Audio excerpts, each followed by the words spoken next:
নমস্কাৰ পুনৰ এটা নতুন ভিডিঅ'লৈ আপোনালোক সকলোকে স্বাগতম জনাইছোঁ। আজিৰ এই ভিডিঅ'টোত আপোনালোকক উইপ্ৰ কোম্পানীৰ নতুন জব নটিফিকেশ্যনৰ বিষয়ে জনাম। যদি আপোনালোকে এই ভিডিঅ'টো প্ৰথমবাৰৰ বাবে চাই আছে তেনেহ'লে চেনেলটো ছাবস্ক্ৰাইব কৰিবলৈ নাপাহৰিব। লগতে আমাৰ এটা টেলিগ্ৰাম গ্ৰুপ আছে, তাৰ লিংক মই ডেছক্ৰিপশ্যনত দি দিম, তাত গৈ আপোনালোকে জইন হৈ ল'ব। তেতিয়া নতুন জব নটিফিকেশ্যনটোত কি আছে এবাৰ চাই লওঁ আহক। Wipro job vacancy 2025।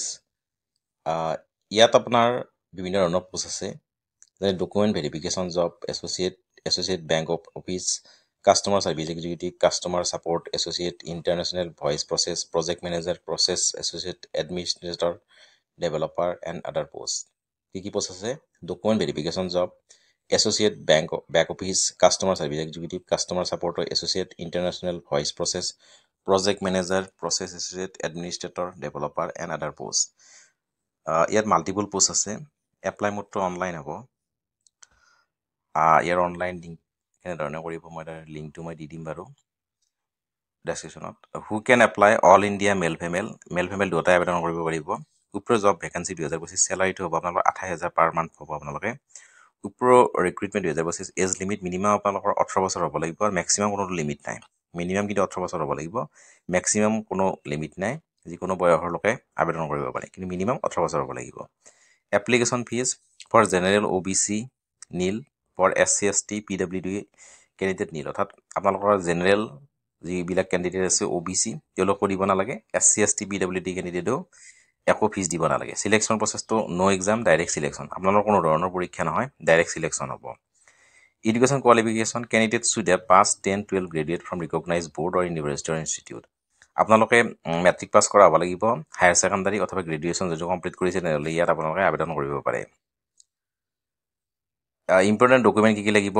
Passport size photograph লাগিব, ছিগনেচাৰ লাগিব, আধাৰ কাৰ্ড লাগিব, এডুকেশ্যন চাৰ্টিফিকেট লাগিব, কাষ্ট চাৰ্টিফিকেট লাগিব, এজ প্ৰুফ।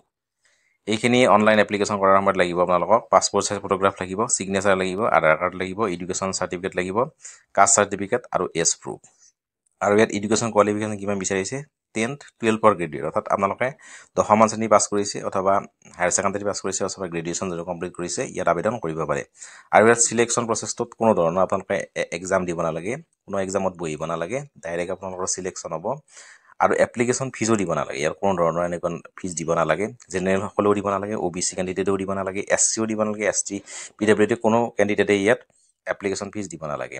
মিনিমাম এজ আপোনালোকৰ 18 বছৰ হ'ব লাগিব, আৰু মেক্সিমাম কোনো ধৰণৰ লিমিট নাই। আৰু আপোনালোকৰ ইয়াত চেলাৰী মান্থলি চেলাৰী পাব 28,000 টকা পাৰ মান্থ আপোনালোকে লাভ কৰিব। আৰু এপ্লিকেশ্যন মোডটো অনলাইনে কৰিব লাগিব। আৰু পোষ্ট মাল্টিপল পোষ্ট আছে। কি পোষ্ট আছে পুনৰ মই কৈ দিছোঁ।